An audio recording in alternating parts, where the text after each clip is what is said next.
The first thing that I remember noting would be we have a young black female, adult female. She is clothed. She had clothing on. The clothing was wet and also appeared to be soaked. In the early hours of January 30th, 2008, a woman was found dead on Interstate 540 near a highway in Wake County, North Carolina. At around 6 a.m., the police received several emergency calls from passersby reporting seeing something strange on the highway. When they got to the scene, they found the body of a woman. Upon closer inspection, she had suffered multiple sharp object wounds and was left discarded near the highway.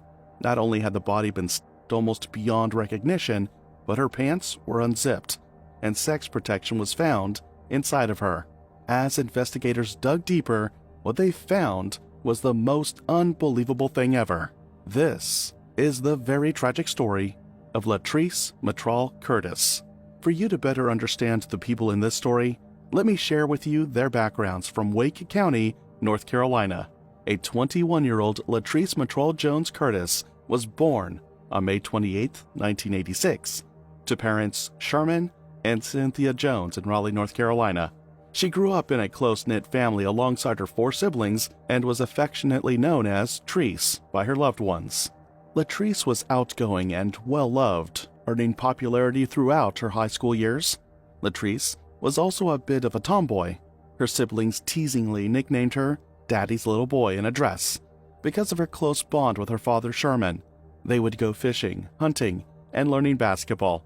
Wherever Sherman went, Latrese was right by his side, following him like his shadow. On top of that, Latrese knew she could tell her dad anything, no matter how tough or intimidating the situation, and he was always there to support her every step. When it came time to choose a college, Latrese prioritized staying close to her loved ones. She was accepted into Bennett College in Greensboro, North Carolina, where she decided to pursue a degree in accounting.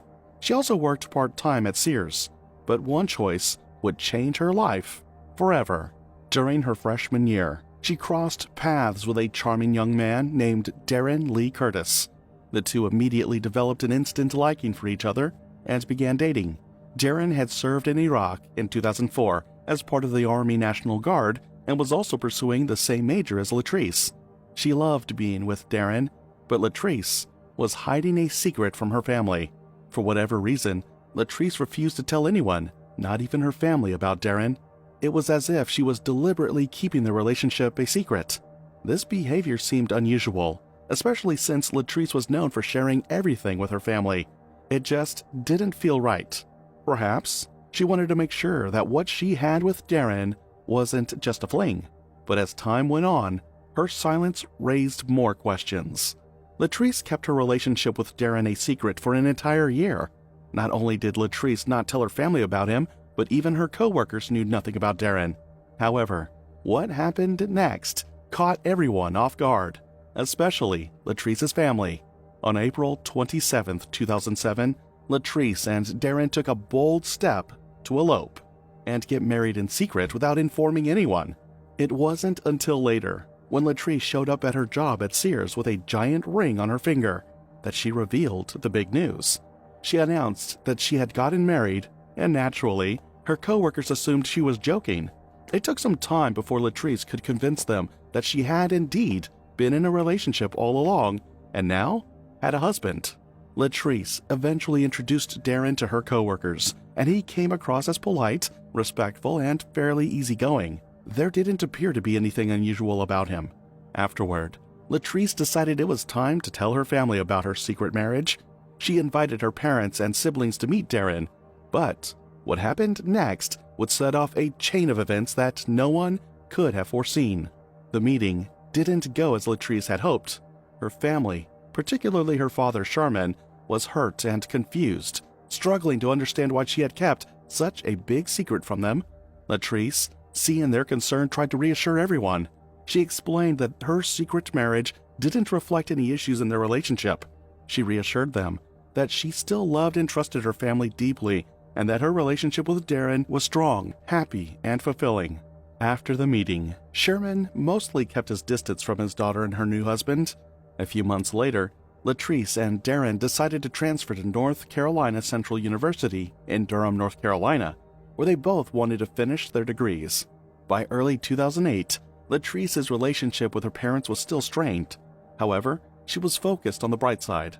She only had one semester left to complete her degree and move on to the next stage of her life. Darren, on the other hand, had already graduated. That was her mindset until January 29, 2008. What began as a seemingly routine day was about to take a dramatic and unexpected turn.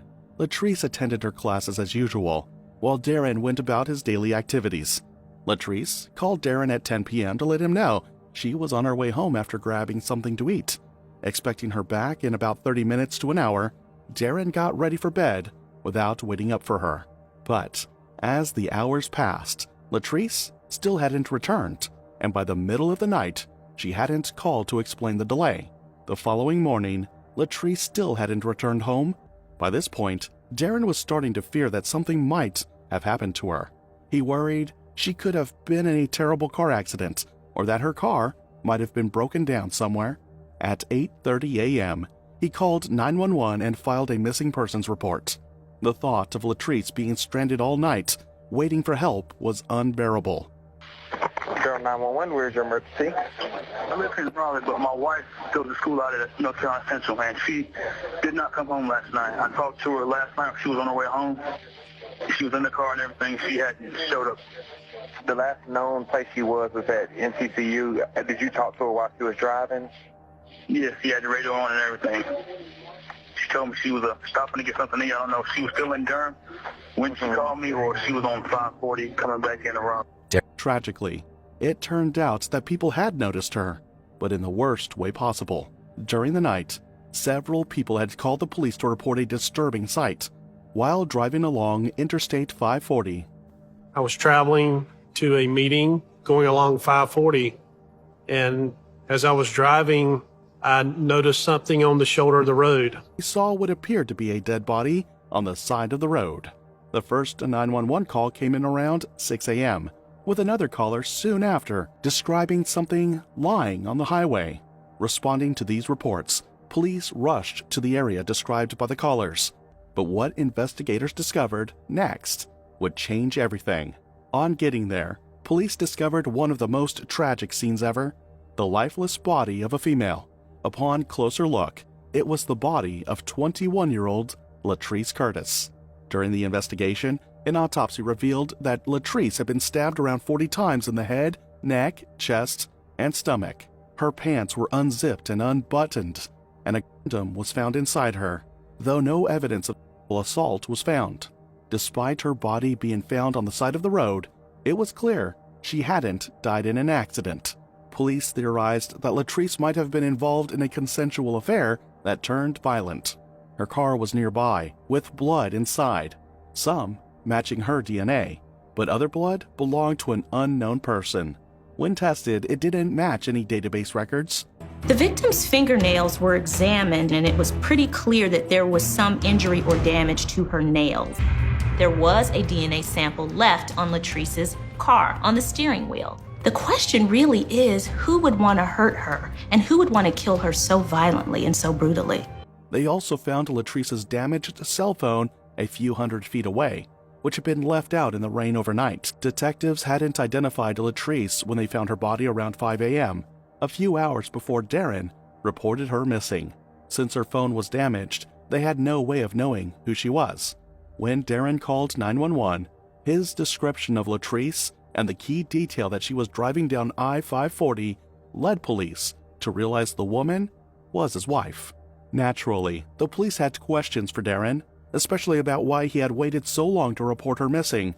They suspected he might have been involved in the murder and delayed calling it in to buy time. And just as they had predicted, Darren was keeping a pretty major secret. That morning, like any other, Latrese's parents turned on the news. The first thing her father, Sherman, saw was a headline about a body found on the freeway. Breaking news. Body found on I-540. Had a tarp over it. Nothing clicked. Though the victim's name wasn't mentioned, Sherman had a sudden urge to check on Latrese. He called her, but it went straight to voicemail. Growing uneasy, he tried calling Darren, but that also went unanswered.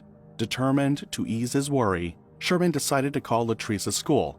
At this point, the police hadn't publicly identified the body as Latrese, but rumors had begun to circulate. When Sherman called, the university staff were in an uncomfortable position.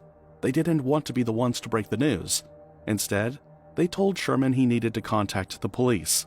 Sherman and his wife Cynthia rushed to the police station, anxiously hoping for a mistake. But as soon as they sat down with a detective, they were devastated to learn not only that Latrese had died, but she had been murdered. The news shattered them. They could have learned earlier, but when they spoke with the detectives, it was after Darren had already known the truth and stayed silent. After calling 911, Darren had been asked to identify Latrese's body, which he confirmed, but he kept it to himself. When Sherman called him, Darren rejected the call, leaving Sherman and Cynthia to painfully discover the truth on their own. The detectives also pointed out how long it took Darren to file the missing persons report, which only fueled their suspicions. From the start of his relationship with Latrese to its tragic end, everything about Darren raised red flags. Darren cooperated fully with the investigation. He allowed the police to take his fingerprints and a DNA sample to compare with the blood found in Latrese's car. He also willingly went in for questioning, during which he explained why he hadn't reported Latrese missing earlier. According to Darren, he had fallen asleep shortly after their conversation around 10 p.m. and didn't realize she hadn't come home until his alarm went off the next morning, and he noticed she wasn't in bed. Despite the questioning, police found nothing concrete to accuse him of being the killer. They searched Darren's car and the apartment he shared with Latrese for evidence, but found nothing suspicious. Detectives also spoke with Latrese's friends, but no one could think of any enemies or anyone who might want to harm her. Latrese was well liked and got along with nearly everyone. The case seemed to be hitting dead ends. That was until a witness came forward with a story that stunned everyone. The story came from State Highway Patrolman Isaac Cooper.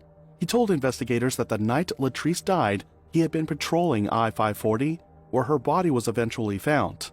But when he drove by at around 1:30 a.m., Latrese's body wasn't there yet. Instead, he saw two cars pulled over on the side of the highway. One was a white Nissan Sentra, and the other was a white cargo van. So, Isaac stopped to see what was going on. He figured that maybe one of the drivers had broken down and they needed help. Except, when Isaac walked over to the cargo van and to the Sentra, he found both of the vehicles completely empty. Both vehicles had their keys in the ignition and the windows rolled down part of the way, which was weird because it was raining. Since he couldn't make anything of it, he just wrote down both license plates, planning to do some digging when he could and figure out what was going on. But then, he got sent out on a high-priority call, and then he forgot all about it. Then, when Latrese's death made the news, he immediately recognized the Sentra as the same car he had seen that night. However, the most shocking revelation was yet to come. Detectives quickly traced the license plates provided by Isaac Cooper. The Nissan Sentra was confirmed to be Latrese's car. The white cargo van, however, belonged to someone unexpected, 43-year-old Robert Lee Adams Reeves. This name had not surfaced at any point in their investigation. Robert wasn't among Latrese's friends or coworkers, leaving detectives puzzled. Digging deeper, they discovered that Robert Reeves was a pastor who had been preaching at Pleasant Hill Baptist Church for nearly 20 years. However, Latrese wasn't a member of his congregation, and no immediate connection between the two could be found. That was until detectives uncovered Robert's dark history. Despite his role as a pastor, Robert had a troubling criminal record. In 1982, he was charged with simple assault and battery. Later, accusations of inappropriate sexual behavior with a young boy in his parish led to a police investigation. Robert was ultimately convicted of third-degree criminal sexual conduct. After serving his sentence, Robert resumed preaching. He relocated to New York, where nobody knew his past. Those who met him during this time described him as charismatic and trustworthy. That was until 2002, when new allegations would come to light. This time, Robert faced charges of first-degree criminal sexual conduct. Additionally, he was involved in crimes including financial card theft, larceny, possession of a stolen vehicle, and solicitation to obtain stolen property under false pretenses. Despite his extensive criminal history, nothing in Robert's background initially explained why he might have wanted to harm Latrese. However, given his record, police considered him a suspect and brought him in for questioning. But what detectives quickly noticed next shocked everyone in the room. Detectives quickly noticed he had multiple cuts and scratches on his hands and legs, which all appeared recent. One cut on his right hand was deep, which he was asked about it. Robert explained that he had been moving a desk at his house with rough spots and splinters, which caused the injuries. He mentioned that his roommate, Stephen, had helped with the furniture in case they needed to collaborate on his story. Throughout the interrogation, Robert offered easy explanations for everything. He remained calm, cool, and collected, even when his picture was taken and his DNA collected, and his alibi seemed solid. He claimed to have been at church for an evening service the night of Latrese's murder, leaving his house around 8 p.m. After finishing the service at 10, he wrapped up and drove home, arriving around 11 or 11:30 p.m. He wasn't sure about the exact time, but his two roommates could verify his whereabouts. However, as the questioning continued, what they found would not only shock them, but also change how this story would end. Robert claimed that he didn't know Latrese very well, but had seen her around occasionally because she was having an affair with his roommate, Stephen Randolph. Stephen, who played basketball at NCCU, the same college Latrese attended, likely met her on campus. Robert explained that he had allowed Stephen to live with him as a favor. When they first met, Stephen didn't have a job or a place to stay, so Robert offered him a basement room for $300 a month. After Stephen moved in, Latrese began coming around to visit him. Robert also stated that Latrese was at their house just before the murder. When he left for church around 8 p.m., Latrese's car was parked outside. Robert added that he knew Stephen and Latrese were having an affair that night. As for how Robert's van ended up on the freeway, he insisted he never stopped there, but speculated that Stephen might have had a key. Robert explained that Stephen had recently had his tires slashed, so Robert allowed him to borrow the van whenever needed without asking for permission. But Robert made more alarming comments about Stephen. Robert stated that Stephen had been stockpiling weapons, including knives and swords. He recalled finding a gun under Stephen's pillow one day. Robert further shared that Stephen might have killed Latrese because just hours before her death, Latrese had told him she wanted a more serious relationship, something Stephen might not have been ready for. Police decided to call Stephen for questioning. However, Stephen had a more terrifying version of what happened. While Stephen agreed with Robert on the basic facts, he provided a much darker perspective on their relationship. Stephen explained that Robert had acted like a fatherly figure when he took him in, helping him during a time of need. However, Stephen revealed that Robert had made unwanted sexual advances toward him after he moved in. Initially, Stephen thought Robert was joking when he offered to let him live rent-free in exchange for sexual favors. But when he realized that Robert was serious, Stephen became furious and stormed out of the house. About 10 minutes later, he returned and firmly told Robert that nothing like that would ever happen between them.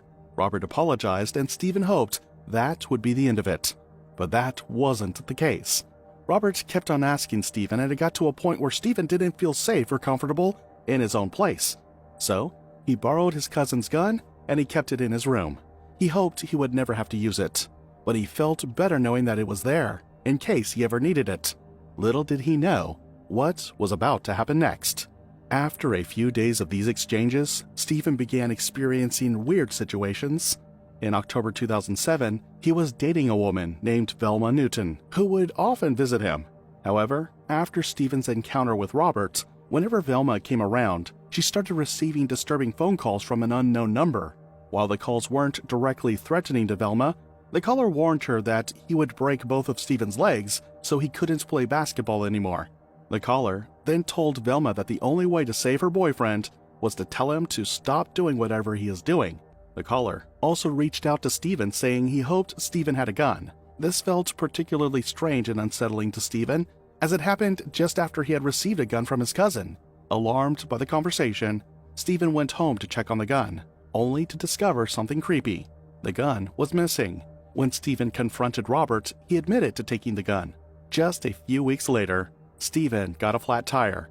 Initially, he didn't connect it to the threatening calls. He simply fixed it and went about his day. But later that day, when he arrived at Velma's place, the calls began pouring in again, making it feel as though someone was tracking his every move. As if that wasn't enough, when Stephen tried to leave Velma's house that night, he discovered all 4 of his tires had been slashed. Fearing for his safety, Stephen decided to stay at Velma's, unable to feel secure at home with Robert, especially knowing that Robert still had his gun. Throughout the night, Robert relentlessly called, pleading for Stephen to come back, but when Stephen refused, all hell broke loose. Robert began acting as if he was in danger, telling Stephen that someone was knocking on the front door and ringing the doorbell repeatedly, trying to lure Stephen back to the house. But it didn't work. Despite Robert's behavior getting worse, Stephen refused to let it affect his romantic life, so he started dating someone new, Latrese. This part of Robert's confession to investigators was true. Latrese was cheating on her husband Darren with Stephen. While Stephen knew Latrese was married, it didn't seem to bother him much. He was also seeing Velma on the side too. Stephen had no idea he was moments away from the unexpected. As expected, Stephen's new relationship with Latrese enraged Robert. He saw her as an obstacle who was standing in his way of being with Stephen. So, he made a single decision that would change everything. On January 29, 2008, the night Latrese was murdered, she was at Stephen's place, matching what Robert had claimed earlier when he saw Latrese's car parked outside at 8 p.m. Robert stated that he returned home from church around 11 or 11:30 p.m. and stayed in for the rest of the night, insisting he couldn't have committed the murder. But Robert and Stephen had a third roommate, and she had a disturbing version of what happened. She claims she fell asleep between midnight and 1 a.m. and did not hear Robert come in before then. However, she confirmed that Latrese and Stephen were together earlier in the evening. They had been intimate, and according to Stephen, the sex protector had come off during sex and got stuck inside Latrese. This upset Stephen, leading to a back and forth argument that caused Latrese to leave before she could clean up. Stephen then decided to call a friend, and the two of them went to Velma's house around 10 p.m., which coincided with the time Latrese called Darren, lying about leaving campus and heading home. While Stephen was at Velma's, Latrese called him, presumably while driving. She said she was tired of sneaking around and cheating. She wanted a real relationship with him. Stephen, aware that Latrese was married and that he was still seeing Velma, told her they should talk about it in person. According to Stephen, that was the last time he spoke to Latrese, unless that wasn't the last time she had called him. A few moments later, Stephen received another phone call from Latrese, but when he answered, he didn't hear anyone, just silence. He figured that maybe it was an accidental dial, so he hung up, and he didn't think anything of it. However, he wasn't the only one who received such a suspicious call like that from Latrese. At around 2 a.m., Latrese's phone dialed her best friend, Kimberly Parker. Concerned by the late-hour call, Kimberly assumed something was wrong.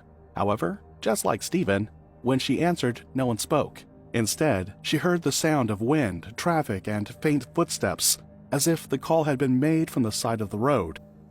I was in my bed and my phone was ringing. Latrese usually doesn't call late at night. That was kind of strange to me. So I picked up the phone. I heard a lot of movement. I heard cars driving by. It sounded like it was close to the highway. Something inside me just told me to just remain on the phone. I was saying, Latrese, Latrese, Latrese, Latrese, until I hung up the phone. When the call abruptly ended, Kimberly tried calling Latrese back, but the call went straight to voicemail. Meanwhile, Stephen, who had been at Velma's house, left around 1:30 a.m. When he arrived home, he noticed Robert's van was missing from the driveway. This was odd given the late hour. However, Stephen shrugged it off, assuming it wasn't his business, and went inside. What happened next would reveal more than anyone anticipated. Investigators leaned toward believing Stephen's account because the house had a high-tech security system that required individual access codes. Stephen's code was unique and separate from both Robert's and the other roommates. Records showed that Robert used the master code to disarm the system at 2:30 a.m. on the night of Latrese's murder, a code only he knew. indicating he had left the house when Latrese was killed. While Robert accused Stephen of being guilty, Stephen painted Robert as a frightening and potentially violent man with ample opportunity to harm Latrese. The evidence, however, increasingly pointed toward Robert. Still, the police couldn't completely rule either man out, not until they had the DNA results. While the family mourned, authorities were closing in on the truth. When the DNA results came back, they matched closely with the blood that was found in Latrese's car. The result was so close that the experts said that there was a 1 in 140,000 chance of anyone else in the state fitting that profile. The police theorized that Robert, who was possessive and angered by Stephen's relationships with other women, had followed Latrese after she left their house. Latrese, still in discomfort from the sex protector that had gotten stuck inside of her, likely pulled over on the side of the road to remove it. This explained why her pants were unzipped. It was then that Robert approached her. He didn't need to force her out of the car. She had stopped on her own. Once outside, Robert attacked. Latrese fought back, managing to make those 2 phone calls to Stephen and Kimberly, though she was unable to speak. In the end, Robert killed her and then discarded her phone out the window, likely to cover his tracks. Robert may have stopped by the church to clean up so his roommates wouldn't see him covered in blood when he returned home. However, he couldn't get rid of all of the evidence, as the police found horrific evidence hidden in Robert's house. On the morning of February 2nd, when detectives searched Robert's house, they made a gruesome discovery. They found one of his outfits, stained with blood, hidden in a trash can. And with that, the pieces finally fit together. This was enough evidence for the police to arrest Robert. The police informed Latrese's family that they had the killer in custody. However, her parents were baffled when they learned the suspect was a man named Pastor Robert, someone they had never heard of. It didn't make sense to them until the police explained everything. Within days, investigators also confirmed that Robert was also the unknown caller who had harassed Velma and Stephen on the phone. In addition to his landline and primary cell phone, Robert owned a third device, which he called his fun phone. Despite the overwhelming evidence against Robert, including the DNA result, eyewitness accounts, and phone records, many of his friends and coworkers refused to believe he was capable of murder. A local minister who had worked with Robert for over 3 years publicly defended him, stating, "Robert is an awesome man of God. He knows the Bible and knows people. A very classy gentleman. It's not his character. It's just not him. I really think he was set up." Robert's cousin also vouched for him, describing him as energetic and a go-getter. However, those statements would only end up being thrown in the bin. When Robert's trial began on September 29, 2009, numerous witnesses came forward and testified against him, including Stephen, Velma, and the state highway patrolman who had initially provided the tip about the white van. During the trial, a medical examiner testified about the brutal extent of Latrese's injuries. What was your examination of Miss Curtis? What did you first note? Your just visual examination as a The first thing that I remember noting would be we have a young black female, adult female. She is clothed. She had clothing on. The clothing was wet and also appeared to be blood-soaked. Wet other than being from blood? Correct. Wet with moisture from water. Okay. And are you aware of whether or not her height and weight was recorded? We record the height and weight during the autopsy, yes. Okay. And what did you record that as? The decedent's weight was 145 pounds. The decedent's length was 64.5 inches. So that's 5'4.5".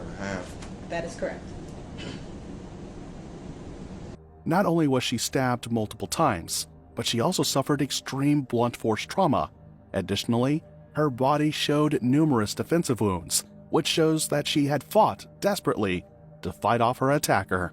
The defense argued that Robert could not have committed such a physically demanding attack due to a disability. They claimed that Robert had been mugged and stabbed in the arm while living in New York, leaving him with limited mobility. His sister testified that he could barely use his left hand. let alone overpower someone or stab them. The testimony continued for 7 days, but on October 7, 2009, the jury reached a verdict.